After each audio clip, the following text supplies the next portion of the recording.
Okay, so these are usually my favorite type of videos. I always like to answer you guys' questions. I know that you guys have great questions, and this is my way of trying to build my relationship with you guys. And hopefully you guys do end up with great questions, because I'm going to be just firing off here and just be scrolling down as I do see your guys' comments here. So let's do this, right? So let's talk about the first question, and we do have one coming from the UK MP, and he has asked, the best and worst thing about tonight in your opinion? I think that for me, I would say that the best thing was Gavi. The fact that Gavi came into this game and performed at such a high level, completing so many passes, being resilient, being defensively aware. I think that there's great news for Hansi Flick's Barcelona and overall the midfield. I just can't believe that Barcelona is in such a blissful position to have Gavi, Pedri, Frankie, and Marc Bernal. And the worst thing from this game is, I think that we all know this, right? It is about the referees, the disgusting, horrible, just frustrating referees that are very incompetent, that can't really see anything, can't see no fouls, no calls, no nothing, unless it favors Atletico Madrid. So the referees were the worst about this match. So now let's move on towards the next question. Let's talk about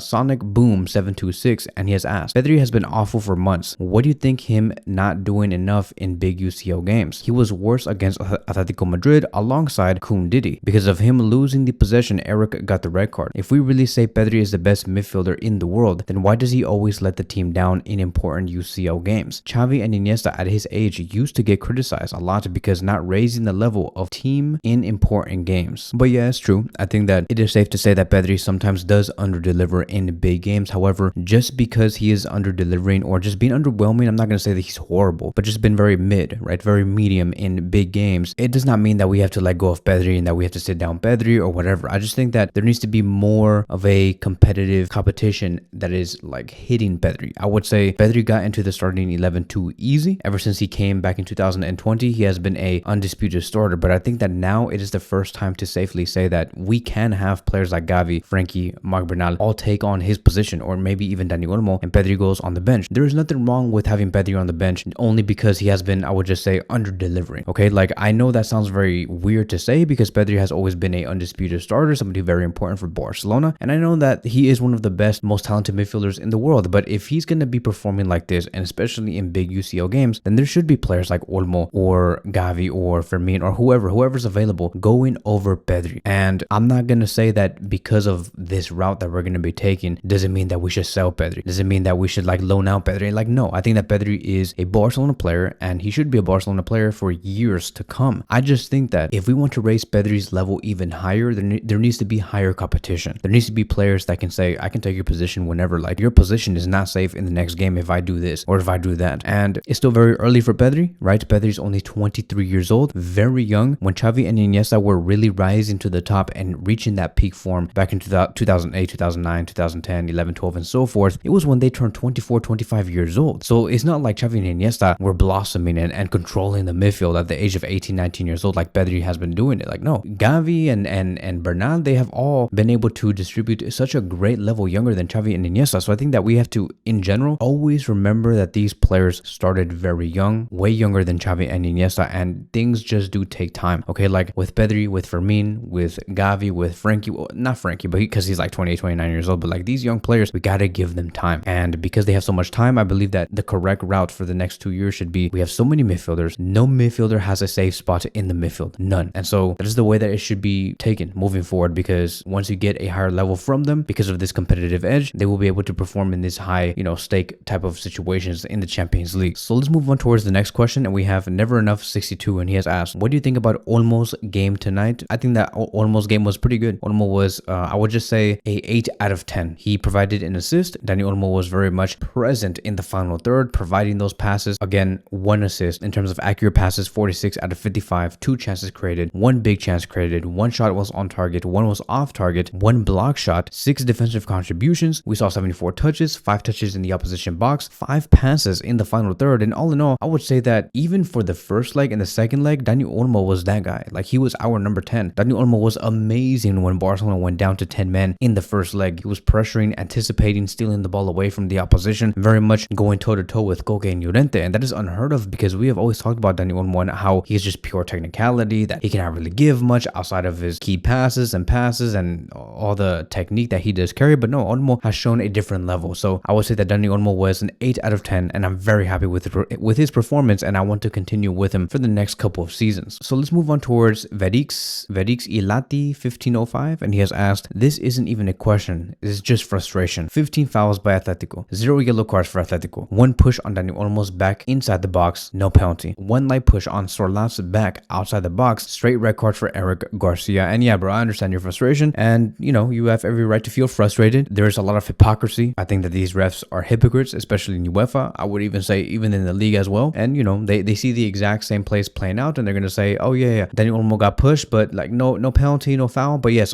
because Sorlata got pushed, which is the exact same play, by the way. They're gonna say Eric Garcia red card. Like, bro, the ref was so ready to give out that card. Go look back at that play, and the moment Sorlata fell to the ground, bro, that ref was ready. That ref had his hand already in his pocket, ready to pull out that card. But then, you know, the VR were like, hey, come check it out, come look at the replay and whatever. And he's like, yeah, red card. But these refs be ready, bro. They're so ready to give any of these players either yellow or a red card. But yeah, it's very frustrating. Let's move on towards Jason C.A. Caceres 9845, and he has asked, who is 3 players you'll sell in this current Barcelona squad? I would say it is Ansu Fati, Ter Stegen, and Marc Casado. And then of course we also do have Andreas Christensen, another player that I would sell and let go. Now we have Chat FC Barca. He has asked, hi mate, is it still considered offside if a pass deflects off an opposing player and then reaches our attacker who was already in offside position? And yes, unfortunately, yeah, it is considered to be offside in that play. However, that's not the main root of the problem. The root of the problem was the fact that one of the defenders of Atletico Madrid did commit a handball when Gavi did shoot the ball, and then it got deflected and went to Ferran Torres. And so it should have been a penalty before it even got to Ferran Torres in the first place. So yeah, there's that. Let's move on towards Dan, last name 4822, and he has asked, my question is, when would we as a team get our chance of going through to the finals and winning it considering our current squad? What areas do you think we need to improve on? We've seen this over and over again. We got kicked out against Inter Milan in the semis, and now in the quarterfinals against Atletico Madrid, and we keep telling ourselves the same story of winning the Champions League every season. When will that be? And I think that it has to do with a mix of multitude of things. I think it has to do with the fact that we have to make some reinforcements in the center back position, on the left wing position, and also in the striker position. So ideally for me, like what I think the perfect transfer window would look like. Now keep in mind that this is me fantasizing a little bit. I don't think that this is necessarily going to happen. Maybe there's a version of this that could happen, but I don't think that my input is gonna play out like exactly, because it just seems a little too impossible. I don't know what Javier Tebas is gonna say. I don't know what type of finances we're gonna have in 2 months. We'll see. But to me, I think that the perfect summer transfer window for us would be to have in Liao to reinforce the left wing position, to go toe to toe with Rafinha. I believe that we should sign Julian Alvarez to reinforce the striker position. Yes, from Atletico Madrid, to reinforce the striker position alongside with Ferran Torres or Lewandowski. And then we have Bastoni to reinforce the defensive line alongside with, you know, to play with Araujo or Kobarsi or Gerard Martin. I'm going to be speaking about the high defensive line and what players I think should be starting for us in the next season, and whether I believe that Hansi Flick should drop the high defensive line in a separate video, because that is like a whole other different conversation that I want to get into, because I do have a lot of things to say about it, but I'm not going to try and make this video too long. I'm going to tone it down a little bit. But yeah, I will say Bastoni, Liao, and Julian Alvarez. I know that sounds very unrealistic, but ideally that would be the most perfect summer transfer window. You pay your 65 million euros for Bastoni, you get Julian Alvarez for, I would say, 75 to 80 million euros, and then you have Liao for maybe 45 to 50 million euros. That would be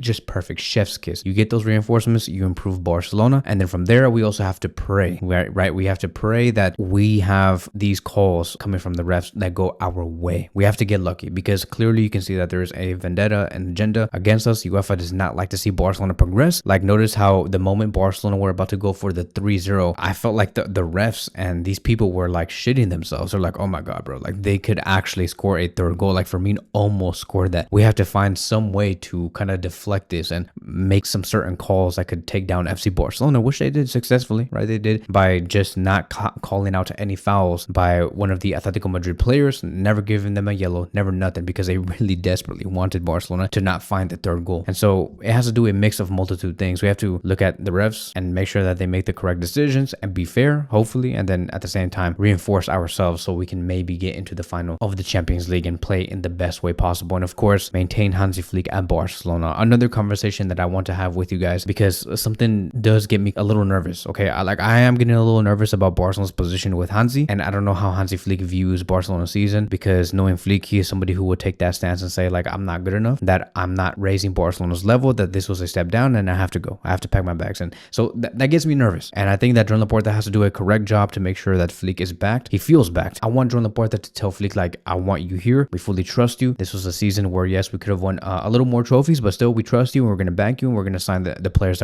that you do want. And so they got to back him at all levels. But yeah, maintain Flick. Let's move on towards the next one. And we have Hadis Fire 147. And he has asked, we're 9 points ahead in La Liga and have nothing left to play aside from La Liga. What should we focus on with the remaining matches? Testing formations, tactics, playing La Liga, La Masia talents, or just use the same thing until we win La Liga? And I would just say, just do the same thing. Maintain the same level, maintain the same formation, the same players. There's no reason for us to try and test things. I think that is very important for us to make sure that we end this league season with a total of 100 points, because it shows that we are consistent. It is a historical record, something that we have not achieved since 2013 under Tito Villanova.